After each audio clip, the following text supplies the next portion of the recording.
Hello, Steeler Nation. You are listening to the New Standard Podcast. I am your solo host today, Neil Coulong, the breaking news editor at Sports Illustrated, longtime Steelers fan, formerly of the Steelers Wire and Behind the Steel Curtain.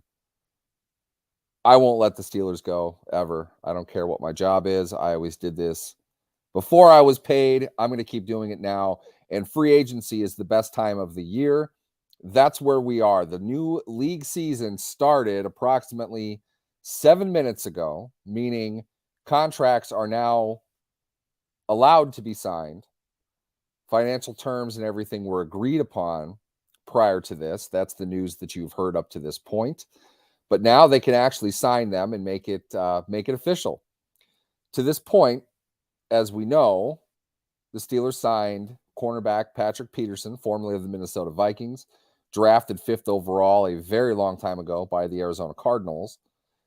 And he is coming to Pittsburgh on a 2-year, approximately $15 million deal. Now I forget exactly what that was. But that's not the only move they made. The Steelers also, as of this morning, as we heard, signed former Washington Commanders linebacker Cole Holcomb to a 3-year deal. And Holcomb is probably the one you are the least familiar with. At least I was more aware of Patrick Peterson than I was Holcomb. What I was able to deduce watching a little bit of film of him throughout what's an absolute crazy day in my world, an enjoyable day, but madness, utter and complete madness. What I've gathered from Holcomb, he is pretty athletic, pretty tough, reasonable in coverage, probably more of a specialty type of linebacker, I would imagine. I haven't seen the financial details on Holcomb yet, but I would imagine they signed him to play a good chunk of snaps. And this is something I discussed with Lance, who, by the way, is out on assignment again. He may pop in here in the comments, so somebody say hi to him, make him feel welcome. I would imagine the Steelers are looking at him more as a coverage guy. It's not that he can't support the run, but a reasonable and recent comparable, if we were to look at Robert Spillane and his role in this defense, he's not Robert Spillane. He's probably a better overall player than Spillane. He's not the run defender that Spillane is, though. He is better in coverage. That is something that's pretty much a necessity nowadays in today's NFL. You need linebackers that can cover. They really need to be pretty large, old school box safeties. That's kind of the way that it's played. You want to get as much versatility as you can. The Steelers, unfortunately, have not been able to find a truly great 3-down inside linebacker since Ryan Shazier and his unfortunate injury. They have tried, they swung, and I think it's safe to say now missed badly on former 10th overall pick Devin Bush, who is still a free agent, by the way, as of 4:10 Eastern time Wednesday. He has not been signed by any NFL team. I'm not sure when he will. I'm sure he will get signed somewhere. I don't think the money will be quite the same for him this season as it has been. I'm not even necessarily saying he absolutely will not be back in Pittsburgh. I don't think the odds are very good, but they went from basically meager to nil with the signing of Holcomb, again, on a 3-year contract coming over from Washington. More or less the replacement of Devin Bush. And I think it's fair to say ahead of the draft, they would pencil him in to start alongside Miles Jack, probably play fairly deep into their sub packages where coverage is involved. And I think overall it's a fairly solid signing. It's funny. I was speaking to a couple people yesterday as one linebacker after another went off the board. The guys the Steelers weren't going to get signing elsewhere.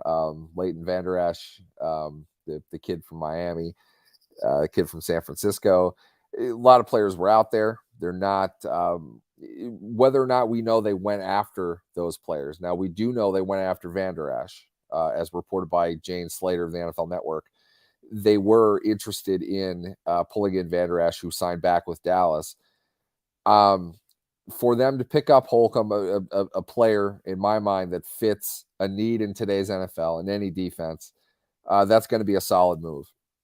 As far as the draft is concerned, thank you, Joel, for that question, that comment. I think that's a good one to make. I would say this: it's not as if inside linebackers have no value in the league. It's just that there are many of them. To use the Tomlin cliche, the run and hit style inside linebackers. There are a lot of really good athletes playing football.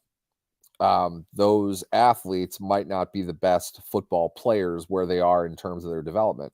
These are guys that you draft later beyond the 32nd overall pick, and you can still get run out of them even if it isn't immediately. They need some time to kind of improve themselves as players, figure out what's going on.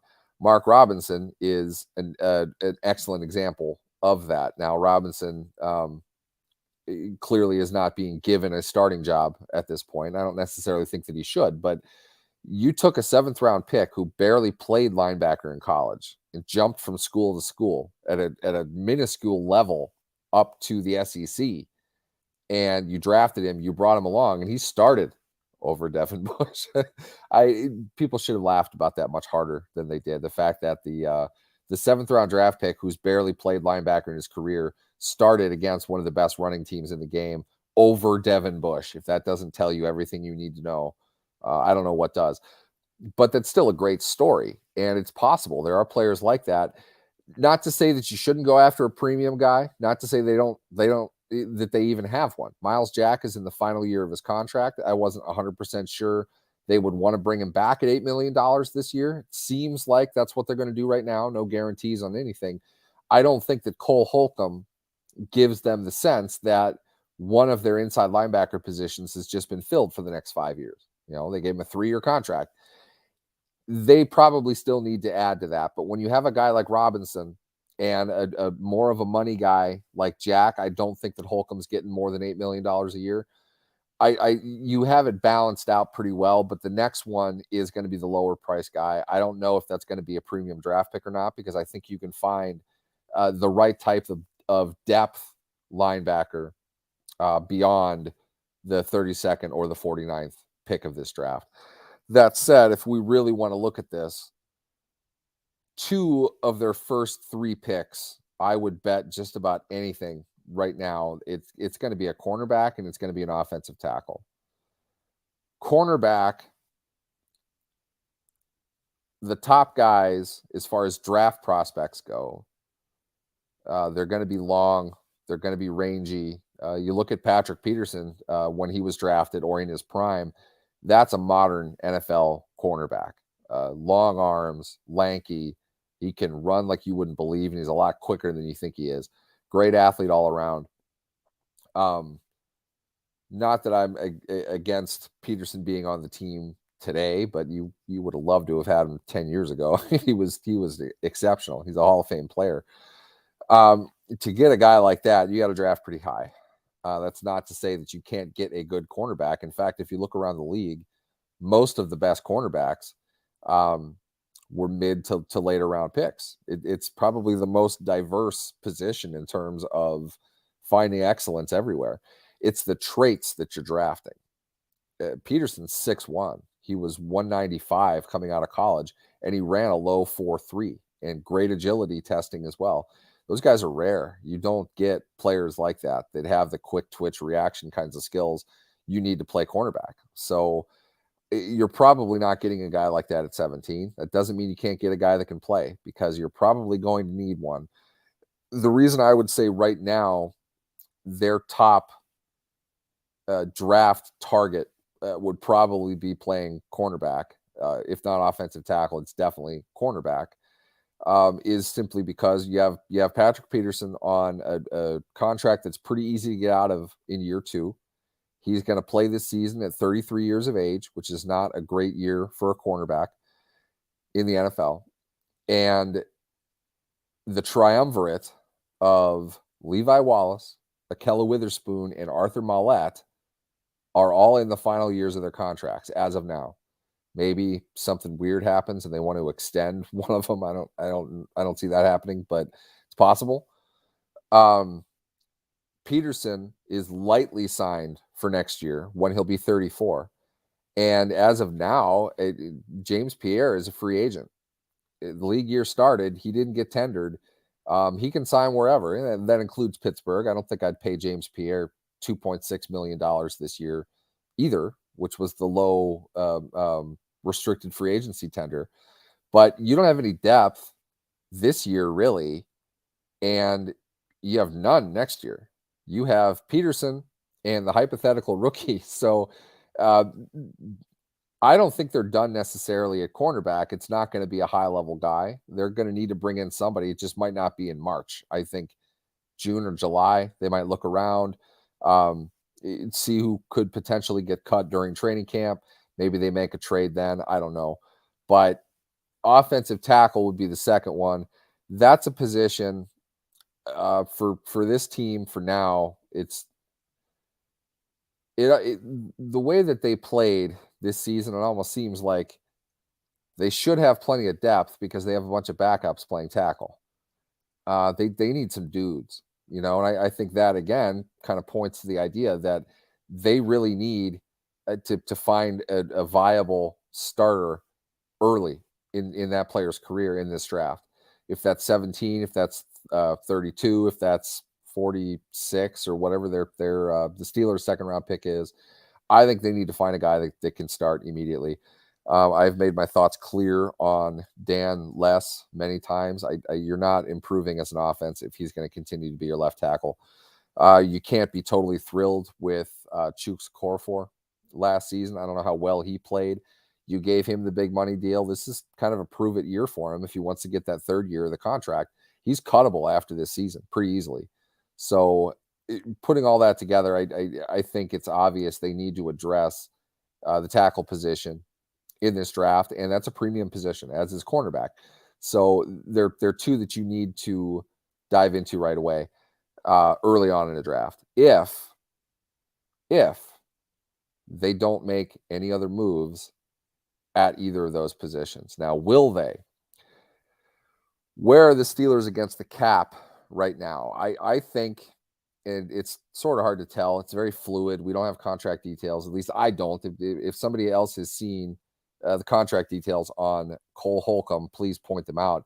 The Steelers are at basically a non-actionable position against the cap, about $5 million and less. Yeah, there's a move or two you can make, but the Steelers tend to want to operate somewhere between $4 and $7 million under the cap during the season, and they have not. This doesn't factor in their draft class yet. So, what that really means is they're at the top of where they're probably going to want to be when it's all said and done. Free agency has started, however. There are still moves they can make in terms of restructures, maybe an extension, a cut. There are moves that they can make to free up cap space should they find the type of deal they want.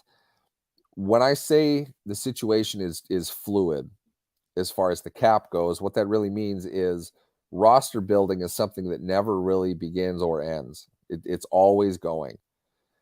You need the cap space to be able to sign guys. You need the cash to be able to sign guys. And obviously, they need to be available within the market to do that. Offensive tackle, we saw several of them sign very early on in the tampering period leading into the start of the new league year.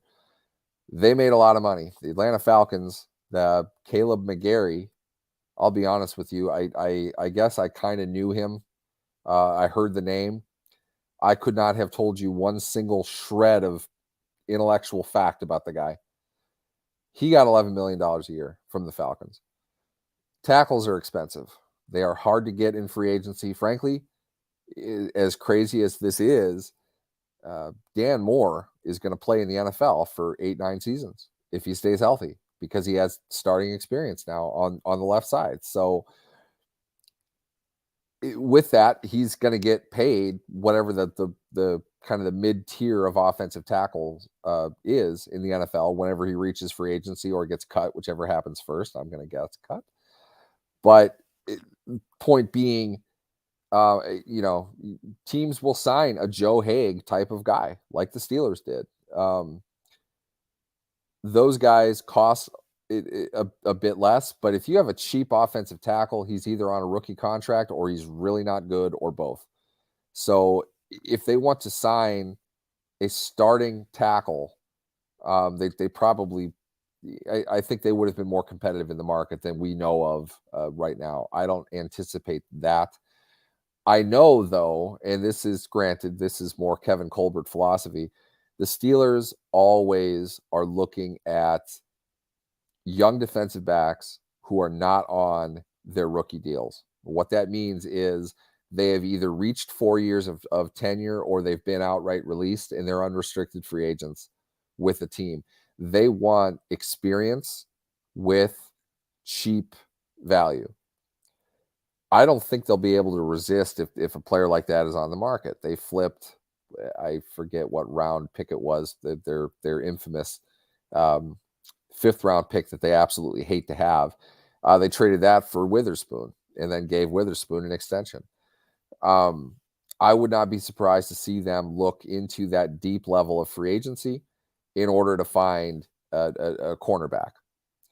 That market doesn't tend to be obvious and doesn't tend to have materialized by the start of active free agency, which is where they are now.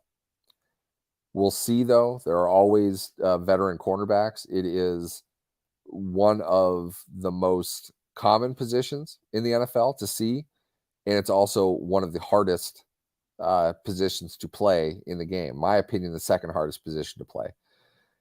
Artie Burns will have a job come September.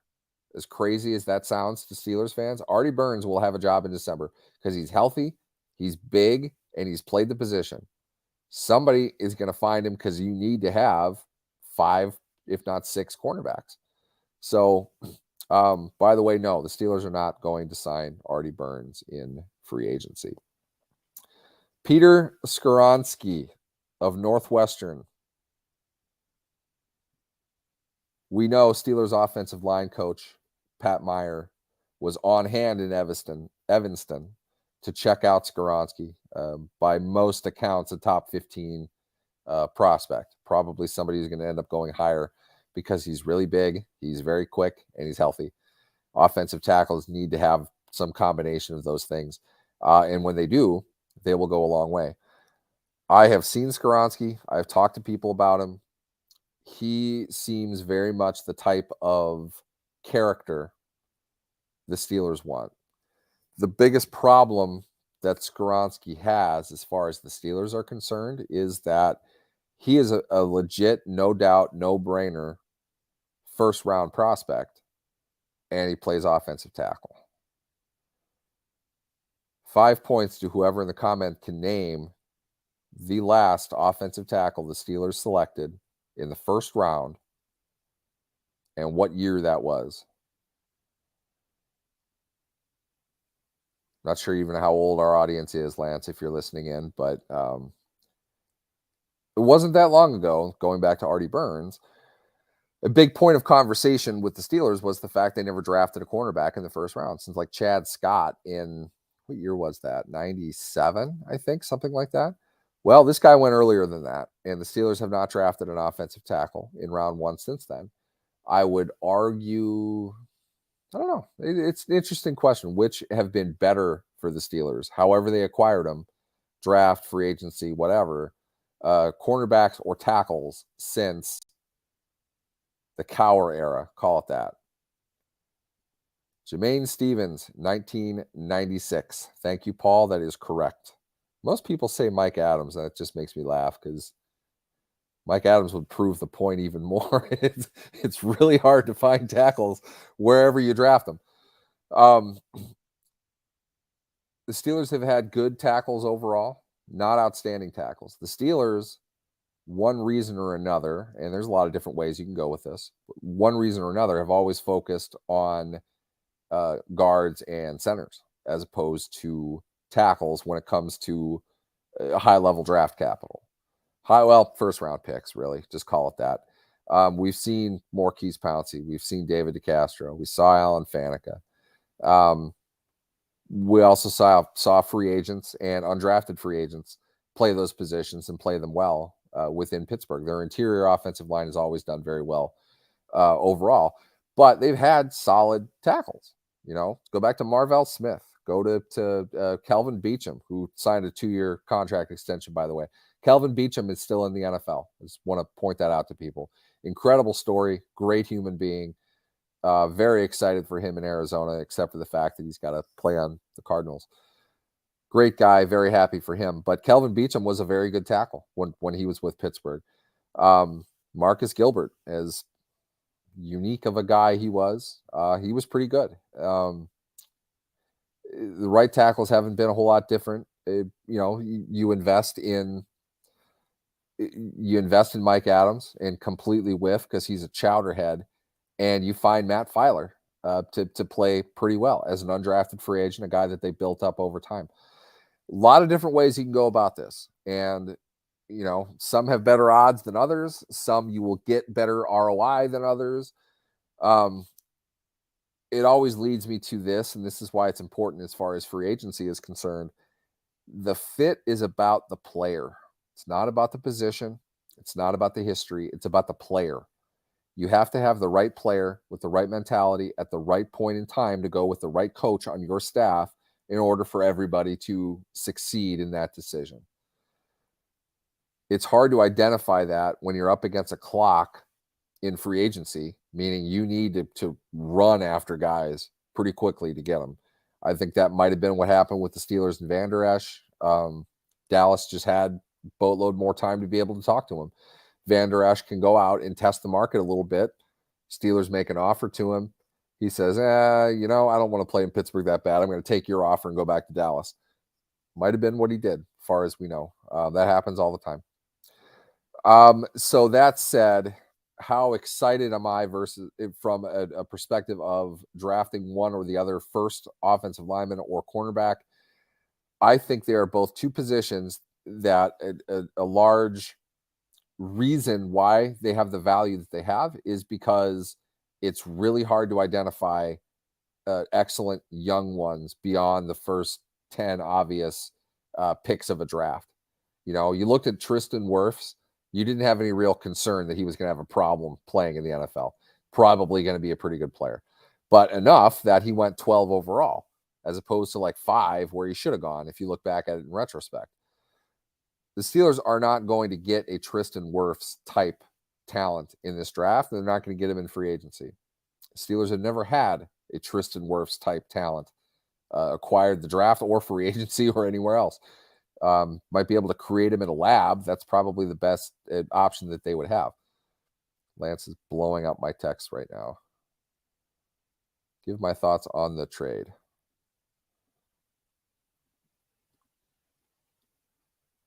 Anyone know what trade he's talking about? Steelers didn't trade anybody, did they? Oh, is he talking about Rodgers? Okay, Aaron Rodgers. We'll get into Rodgers. I want to finish up a few points here about the Steelers and where they're going and what we can look forward to next. Station break, though. This is the New Standard Podcast. I am your solo host today, Neil Coulong. I am filling in. Well, I'm going solo because Lance Williams is on assignment, which he usually is during the day. He's missing out on all of this fun. I want to thank you all for listening in. A lot of fun for me. I really enjoy this. Yes, we'll get to the Rodgers trade. I guess maybe we should kind of go around the league a little bit. One big one, Juju Smith-Schuster, formerly of the Pittsburgh Steelers, signed a 3-year contract for $33 million with the New England Patriots. I thought that was interesting because, to be honest with you, I would have said the Patriots and the Chiefs were the two best options for Juju outside of Pittsburgh. I'm surprised Kansas City would not have brought him back.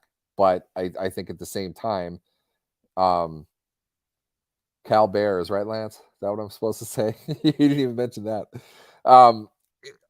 Kansas City probably didn't want to match $11 million over 3 years. I think that's That's New England really needing to bring some dudes in. They're struggling bad. They don't want crazy to me that they don't want the kid that they have. They want Juju, but I can definitely see the way New England used to play offensive football. It's a total mystery what they're trying to do now. But 2 years ago, Juju would have been a great fit for what they're doing. That'll be interesting to see what he does. Wish him the best of luck as well, along with Kelvin Beachum. Matt Filer, who is currently a free agent, as it's been pointed out. Other Steelers players out there. Robert Spillane signed a 2-year deal with the Las Vegas Raiders. You hope he does pretty well as a player. Great story, very similar to Beachum in the way that this is a guy that didn't have any shot of anything. You know, he had to earn his way up. And he was, scary as this is, probably the most consistent Steelers linebacker over the last 4 years. Good for him for parlaying that opportunity into a career. He made life-changing money. Real happy to see that, as always. With for me anyway, once a Steeler, always a Steeler, unless they're a complete chowderhead like a few of them are. Another intriguing name out on the market that the Steelers will not sign, but I hope can still pick up a few bucks. Bud Dupree has not been signed yet. I would imagine, looking at the market established by somebody like Marcus Davenport, I would expect Bud to get something like a 1-year, $6 to $8 million deal. Injury prone, having some struggles with that. He's not a pure pass rusher, but he plays well within a unit. Still a good athlete. He's just got to stay healthy, which is true of any player at any time. It's not a skill thing. I hope he gets healthy. I hope he does well, and I hope he can continue to get paid. What will the Steelers do next? I don't know. I would say this, though, because I said it last year. Everything we see right now kind of suggests they're probably not going to do anything. But they have options as far as what they could do with their roster to free up some more space, to move into position to sign another player. Now they don't. How did I forget Javon Hargrave? You guys aren't even calling me out for that. Javon Hargrave scored one of the top deals in his second free agency period. We really need to go over that at some point. I don't think people fully understand and respect how great of a story Javon Hargrave is. This is an FCS kid who got drafted in the 3rd round, played behind Cam Hayward and Stephon Tuitt, next to him at least. Didn't get a whole lot of snaps. Got jobbed in his first run into free agency. I didn't understand that contract at all. $27 million over 3 years. He just signed 4 for $84 with the 49ers of all teams. They pump out defensive coordinator gods like it's nothing down there. He's gonna have a great end to his career. Maybe a Super Bowl too. He just missed out on that with the Eagles. Really hope the best for him. Javon Hargrave's a great guy. I hope he does very well. Odell Beckham Jr. is a guy who's come up in terms of connections, possibly with what the Steelers need. I would say pretty simply where we sit right now. No, I don't necessarily think it's a fit financially, though I definitely think he would be a great addition for what we know of Beckham. I think he'd be a great addition for what they're trying to do. They could really use a strong slant running slot guy, which Beckham is. Beckham always has been. I don't know exactly what his market would be. He's hyping himself up, that's for sure. He knows how to play the social media game. Every aggregator and writer knows exactly what he's doing at all times. He's doing a good job planting the information out for everybody. Where the Steelers are at wide receiver, which in my opinion, one of the more intriguing positions for this coming training camp, you're looking at Deontay Johnson. Good bet he's going to be on the team. George Pickens, 100% certainty he's going to be on the team. From there, you've got a lot of other guys there. I would say for slot, keep in mind Anthony Miller was kept after injury, put on injured reserve, meaning he got his entire contract. He wasn't released. I would think they'd like him back for slot, but we don't know where he is coming off of that injury. Same for Calvin Austin. We're not sure of him. Miles Boykin is a guy who an intriguing internal sign that they haven't brought back as of now. Great special teams player, perhaps a reasonable, solid outside veteran depth piece in case you need him. Do they want to keep 6 receivers? If they do, and Boykin is one of them, I would think that they'd go after somebody a lot cheaper, probably an inside guy more. But depending on what the dollars would be, if they'd want to spend it, yeah, Keenan Allen or Odell Beckham, a guy that could play inside or out. There's some value to that, in my opinion. I think more weapons equals more schematic advantage. There are more things that you can do. You got to take the guardrails off Kenny Pickett, and you need to add as many weapons around him as you can, as you really need to expand what you do offensively, because there's no time. Your offensive line now has gelled. You have the same coach for the first time in a while. Same group of players with the exception of I completely forgot his name. Lance, where are you when I need you? Who's the guard we signed? Somebody help me out here. We're going to edit this part out of the show, right? Guys, I've been running every which way for 3 straight days. My head is completely fried. I really don't remember this guy's name. I can't even find it. The guard that they signed, 3-year contract to, Nate Herbig. Thank you, Wes.